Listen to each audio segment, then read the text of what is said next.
माननीय सभापति जी, आज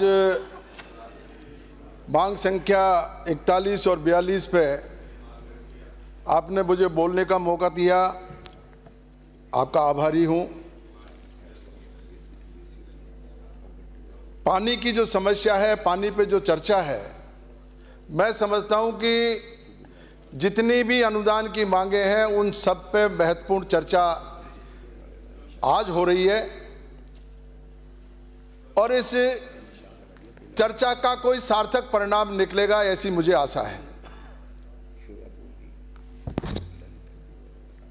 हम लगातार कहते हैं जल ही जीवन है, पानी बचाओ, ये नारे जो है दीवारों तक पे लिखे हुए हैं।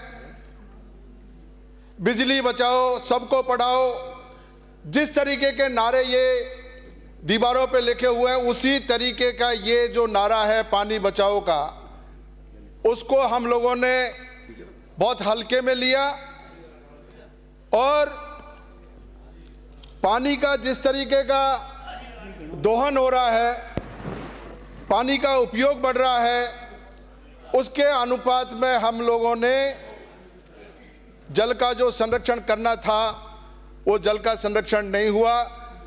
नतीजा ये हुआ कि पूरे राजस्थान में पानी की किल्लत है, चारों तरफ से हाहाकार मचा हुआ है। शुक्रिया, इस बार ईश्वर की कृपा रही, बरसात ठीक हो गई, नहीं तो राजस्थान में हालात बहुत ज़्यादा बिगड़ जाते। मैं आज के इस अनुदान मांग की चर्चा के संबंध में आपसे निवेदन करूंगा। माननीय हमारे जल संसाधन मंत्री जी यहाँ पर बैठे हुए हैं, उनसे मेरा अनुरोध है कि जो हम लोगों को संरक्षण जल का करना चाहिए था, जो हमारे सोर्स थे, उन सोर्सों को हमने किस तरह डिस्ट्रॉय किया, कहाँ उनमें हमारी कमी रही, किस तरीके से वो क्षतिग्रस्त हुए, इस पे हम लोगों को ध्यान देना पड़ेगा। हमारे सामने बिल्कुल स्पष्ट उदाहरण है, रामगढ़ बांध में एशियाड गेम की नौकायन प्रतियोगिता हुई थी और उस रामगढ़ बांध से आधा जयपुर पानी पीता था। आज स्थिति यह है कि एक बूंद पानी भी रामगढ़ में नहीं है। जो कैचमेंट एरिया था उसमें जमीनें अलॉट हो गई, सरकारें आती रही जाती रही, किसी ने ध्यान नहीं दिया और जो हमारे परंपरागत स्रोत हैं वो स्रोत खत्म होते चले गए और पानी की किल्लत बढ़ती रही। माननीय सभापति महोदय, राजस्थान के पास खेती योग्य भूमि केवल 13.68% है और जनसंख्या 6%, पशुधन भी 11% है और हमारे पास सरफेस वाटर जो है वो केवल 1.16 है। ग्राउंड वाटर में हमारी स्थिति बहुत कमजोर है, 1.70%, और टोटल अगर हम आकलन करें तो 10% भूमि और 1% पानी। ऐसे में हमें सोचना पड़ेगा कि पानी का संरक्षण किस तरह किया जाए। अगर हमने अभी नहीं सोचा हमें पछताना पड़ेगा। और उससे भी ज़्यादा बढ़कर अगर कोई बात देखी जाए तो हमारी लगातार दम तोड़ती हुई हमारी पेयजल की योजनाएं हैं। पेयजल की योजना जो हम लोगों ने बनाई वो हमने शुरुआत कुओं से की। कुओं पे हमने डोरी डाल करके पानी निकालने का काम किया, हैंडपंप लगाए और उसके बाद में वहाँ पर प्लांट लगाए, अरबों खर्च होते चले गए और सारी व्यवस्थाएं समय के साथ दम तोड़ती चली गई। माननीय सभापति महोदय, राजस्थान में 302 ब्लॉक में से 214 ब्लॉक ओवर एक्सप्लॉइटेड है, 27 क्रिटिकल है और 21 सेमी क्रिटिकल। इससे अंदाज लगा सकते हैं कि हमारे भूजल के स्तर पर राजस्थान की स्थिति बहुत कमज़ोर है। माननीय सभापति महोदय, इसके लिए हम लोगों ने प्रयास भी किए। 2010 में राजस्थान सरकार वाटर पॉलिसी लेकर के आई, लेकिन उस वाटर पॉलिसी का क्या हाल हुआ। वाटर रिसोर्स विजन 2045 का दिया और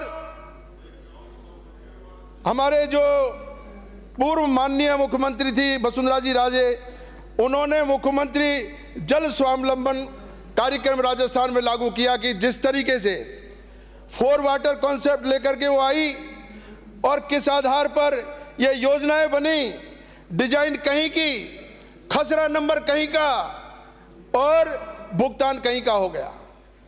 आज मैं माननीय मंत्री महोदय मैं आपको कहना चाहता हूं, 2017 के बाद में अगर एक भी स्ट्रक्चर आप बता दीजिए, अरबों रुपया खर्च हुआ राजस्थान सरकार का, एक भी स्ट्रक्चर आप बताएं, आप खुद जाकर के देखिए, एक भी स्ट्रक्चर आज की तारीख में जिंदा नहीं है। तो इस तरीके की जो हमारी योजनाएं बन रही है, बिना सोचे समझे योजनाएं बन रही है, पैसा बर्बाद हो रहा है, उसका फायदा राजस्थान की जनता को नहीं मिल रहा। पानी का संरक्षण इसी तरीके से अगर हमने चूक की तो भारी संकट हमारे सामने आने वाला है। माननीय सभापति महोदय, इंटर स्टेट एग्रीमेंट जो हम लोगों ने किए, गंग कैनाल का किया, भाखड़ा का किया, रावी और यमुना का किया, लेकिन प्रभावी कार्रवाई हम लोग उसमें भी नहीं कर पा रहे हैं। यमुना जल आवंटन समझौता 25 साल बाद भी ताजेवाला हेड से खुद के हिस्से का पानी हम लोग नहीं ले पा रहे हैं। और नाथूराम जी मिर्जा साहब के समय नर्मदा के पानी का जो समझौता हुआ, समझौते के अनुसार गुजरात के खेड़ा जिले में जब पानी पहुंच जाए, उसके बाद में माही और ब्यास का पानी सिरोही, जालौर और बाड़मेर को मिलेगा। आज तक उसमें कोई प्रयास नहीं हुआ, हम वहीं के वहीं खड़े हैं। मैं माननीय सभापति महोदय आपके माध्यम से यही कहना चाहूंगा कि कावेरी जल विवाद के समय माननीय सुप्रीम कोर्ट का यह फैसला हुआ था कि सारी देश की नदियां ये राष्ट्रीय संपदा है और उसके अनुसार राष्ट्रीय संपदा होने के बाद में जो नदी जल समझौते हैं उसमें जो राज्य जितनी तरफदारी करेगा, जितनी पैरवी करेगा, उसको उतना फायदा मिलेगा।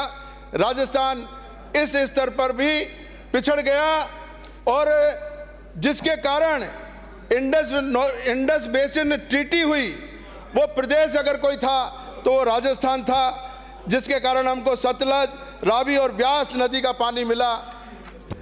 हम लोगों को हमारे हितों की पैरवी करनी चाहिए थी, वो पैरवी हम नहीं कर पाए। ईआरसीपी का ही मुद्दा देख लीजिए माननीय सभापति महोदय, बहुत पहले से सुन रहे हैं ईआरसीपी की बात। ईआरसीपी के लिए माननीय वसुंधरा जी ने सबसे पहले प्रयास किया। 2005 में तत्कालीन मध्य प्रदेश के मुख्यमंत्री बाबूलाल जी गौड़ साहब के साथ में समझौता किया था और वो समझौते की पालना नहीं हो पाई, समझौता आगे नहीं बढ़ पाया। 2017 में पुनः उन्हें मौका मिला। 2017 में वेब कोर्स कंपनी के माध्यम से डीपीआर बनवाई थी और उस डीपीआर के आधार पर समझौता किया था। उस समझौते को हमारे तत्कालीन मुख्यमंत्री हमारे आदरणीय अशोक जी गहलोत साहब ने उस समझौते को आगे बढ़ाने की बात की थी और उस समझौते के तहत राजस्थान को करीब 4000 एमसीएम पानी मिलना था। वो 4000 एमसीएम पानी जो मिलने की बात थी वो डीपीआर के आधार पे थी। डिटेल प्रोजेक्ट रिपोर्ट जो बनाई वो तकनीकी विशेषज्ञों ने बनाई और उसके आधार पर राजस्थान को पानी मिलता।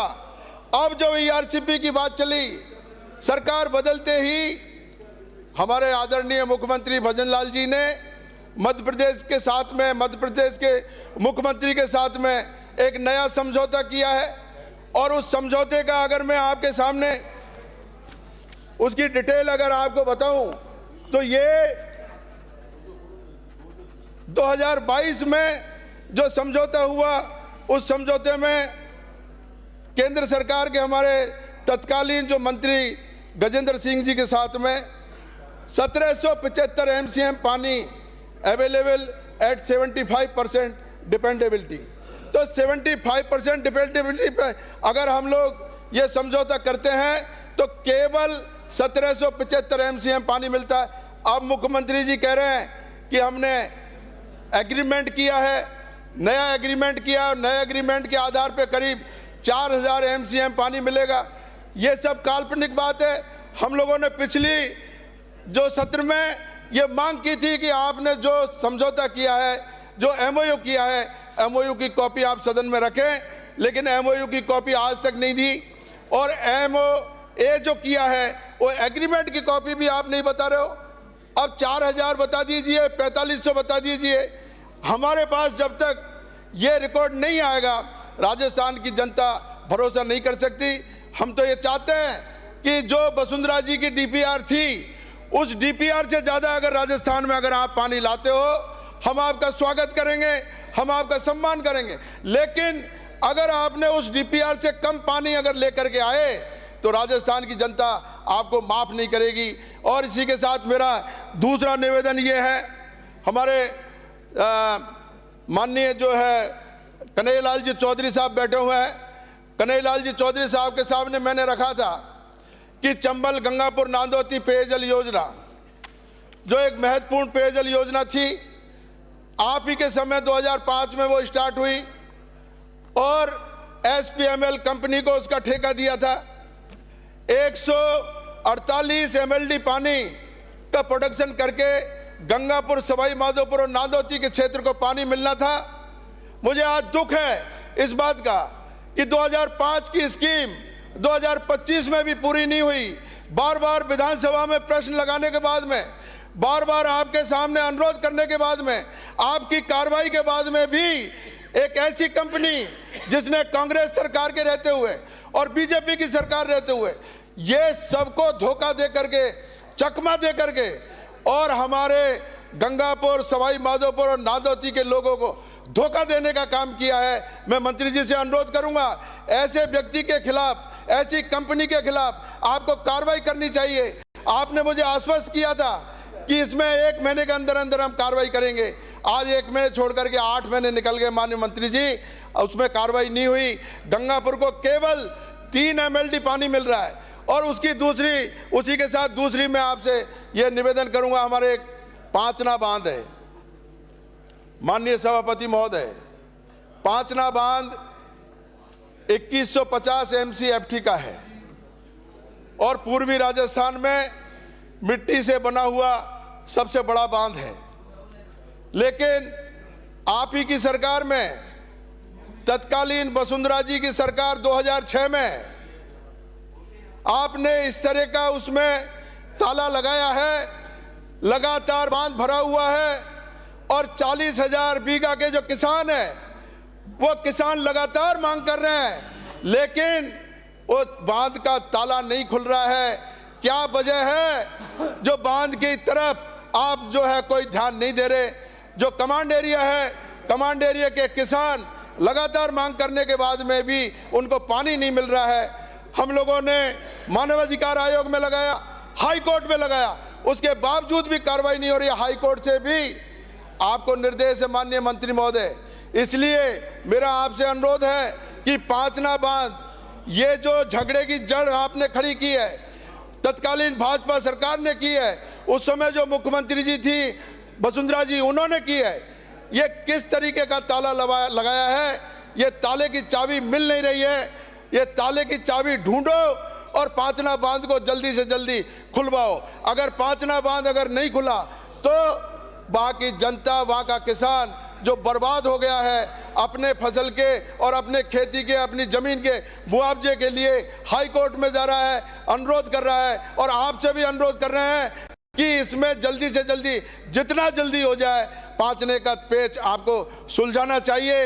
अगर पांचने का पेच आपने सुलझाया तो निश्चित रूप से वहाँ की जनता को 40,000 बीघा में जो पानी आना था वो पानी आएगा और पूर्वी राजस्थान में ये पानी वहाँ किसानों को बहुत मदद करेगा पीने के लिए और सिंचाई के लिए। हमारे ERCP का जो मुद्दा है, वो ERCP के मुद्दे पर हम पूरी तरीके से भरोसा कर रहे हैं, क्योंकि माननीय मुख्यमंत्री जी को वहाँ की परिस्थिति, वहाँ की भौगोलिक स्थिति Please, अच्छी सदस्य तरीके से समाप्त पता है। कीजिए। वहाँ राजस्थान में और विशेष रूप से गंगापुर सवाई माधोपुर में उनके लगातार दौरे होते थे। उनको अच्छी तरह पता है कि उस क्षेत्र में पानी की जबरदस्त कमी है। वो कमी ERCP के माध्यम से पूरी होगी। हमारे किसानों को पानी मिलेगा और पीने के लिए पानी मिलेगा। ये मैं आपसे अनुरोध करते हुए मेरी बात समाप्त करता हूँ। बहुत बहुत धन्यवाद। जय हिंद, नमस्कार।